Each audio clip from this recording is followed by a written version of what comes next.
NFC South, Tampa Bay Buccaneers. There's so many odd conversations happening around this team at the moment, and it feels like there's been a lot of negativity out of camp when it's come to injuries, when it's come to Tom Brady's kind of disappearance, whether he's taking part in the Masked Singer or what, when it comes to just generally kind of looking at whether they're going to be able to carry on the high quality of the last couple of seasons. But I see so much still great young talent in that secondary, still so much great talent, in fact, on all sides of the ball, with the winningest quarterback in NFL history, I'm excited for Todd Bowles getting another opportunity and getting to prove himself. This is another team who, I just said this about kind of San Francisco and LA, but this is a team who should be looking at Arizona in February and saying that that's somewhere we should be targeting. Yeah, to me, the positivity note is the fact that Eric Fisher, Nate Solder, JC Tretter, Eric Flowers, Darrell Williams, Oday Abouche, a veteran free agent lineman who are still out there on the street, because the injuries they've had, Adam Stinney, the latest to go down with a torn ACL. They've obviously lost. They obviously lost Ryan Jensen with a torn ACL. They lost the other guy. Ali Marpet retired. Kappa went to the Jets. Tristan Wirfs is struggling with injury. So there's plenty of really good veteran linemen out there, because you're going to need that to protect your 46-year-old quarterback. You really do.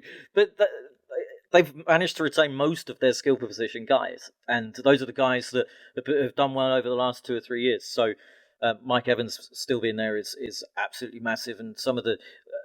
you mentioned the young players, Will, but some of the older players to help them come through is key. And the fact that they've retained quite a few of them, on both sides of the ball, is really huge.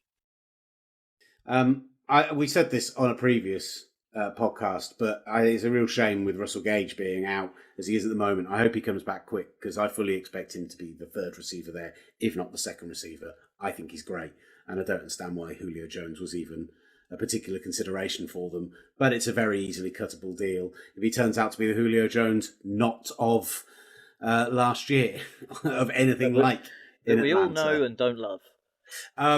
Ollie, I'm just going to let you pick which of the other NFC South teams you want to go on. I'm going to go the Falcons. And I'm really excited and really positive to see their all-red uniform. # Kit Watch. Christ. That's why I'm back, surely. That's the only reason I can only imagine. No, I think they've got to be positive in the fact that they've got this year, and we will truly see it. Well, maybe not with Marcus Mariota under center, but in Kyle Pitts, I think one of the most exciting receiving options in the league. If he was a wide receiver, there could be a conversation of him being a top 10 wide receiver in the league. I think he's a really exciting player, and that's one of the quite few positives in a very, as you said, weak NFC and a very weak NFC South. Maybe the NFC South might end up being the NFC disgrace again. They've got some exciting young pieces. I think they've got the quad box of 4 youngsters on offense: Desmond Ridder, Tyler Algier, the running back, Drake London, and Kyle Pitts, the tight end, that could start their swinging fortunes. And if Ridder can continue this strong start that he's had, I think it allows them to focus on one of the elite defensive players like Will Anderson in the draft next year, rather than using a high one on a quarterback. So for me, a bit like in Washington, you've got these young players that if they fit together, it could be, have a nice little plateau for them to build on. I thought he was an excellent offensive coordinator in Tennessee. I thought him and Ryan Tannehill gelled really well together. So I think he and Ridder could work well together, because Ridder has a very similar skill set in terms of his ability to get out of the pocket and make plays on the run. Carolina, your reason to be cheerful more than any other is that in week 1 you will be America's team. Having Baker Mayfield going up against the Browns, there will be no neutral who will not be rooting for the Carolina Panthers in week 1, surely. Yeah. Surely. Even Browns fans should be rooting for the Panthers in week 1. I mean, I can't wait for week 11 when we hope that one of those good old Houston defenders takes out Watson's knee. But yes, I'm 100% behind you. I think actually, if the defensive unit can play up to the sum of its parts, I mean, they've got quality at all 3 levels. If you look at, Brian Burns and Derek Brown and Nixon and Yetur Gross-Matos and Shaq Thompson, and that secondary is really good. JC Horn and Jeremy Chin and CJ Henderson and Deion Jackson and Kalen Barnes, the rookie, Keith Taylor out of Washington, Xavier Woods, who they got from Dallas. then I think that's going to keep them in games. The offense isn't very good. But I think Baker just brings a little bit of a spark, and I think it might be good for Baker Mayfield. I think that might just rejuvenate him a little bit because there were times in Cleveland, and a lot of times in Cleveland, where you thought, he's the guy. And it went sour towards the end, and the injuries didn't help. But if he's healthy, I think it could be. But beat Cleveland in week 1, please.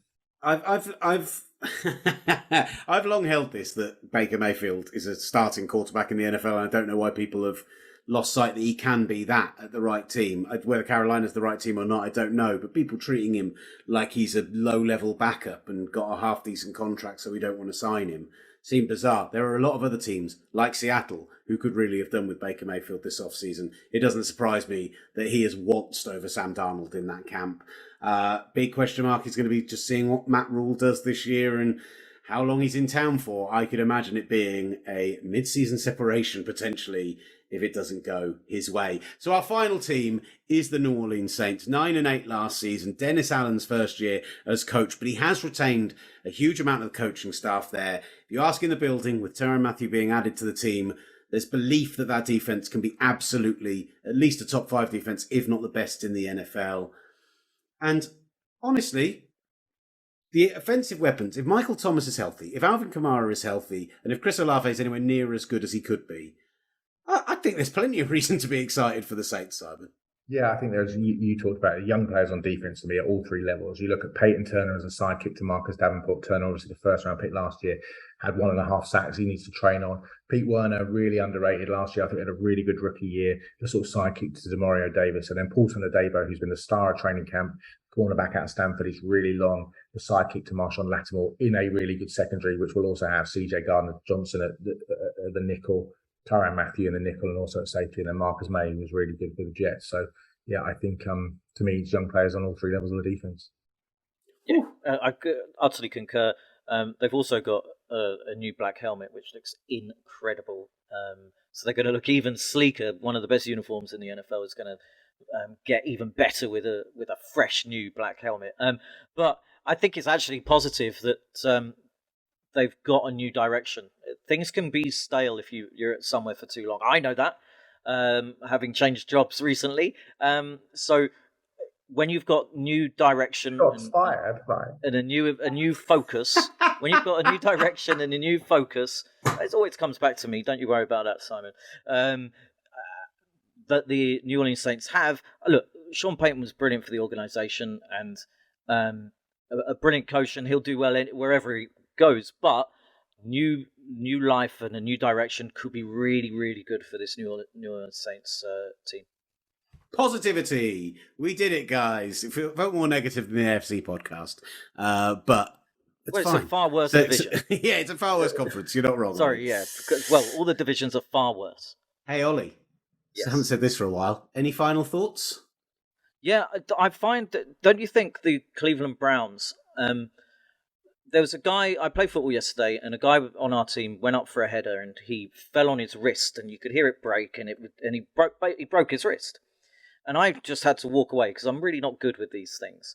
That's how I feel about the Browns. I don't even want to look at them. I don't even want to acknowledge them, really. They feel a bit icky. I don't know whether anyone else feels like about the Cleveland Browns because of the Deshaun Watson situation. I know you've probably all had your say about it already, but I haven't, and it all just feels wrong. I don't like it, and I don't even want to acknowledge it and look at it. Although I know that it's just bad, and yet you're the one that brought it up. That's a very good point.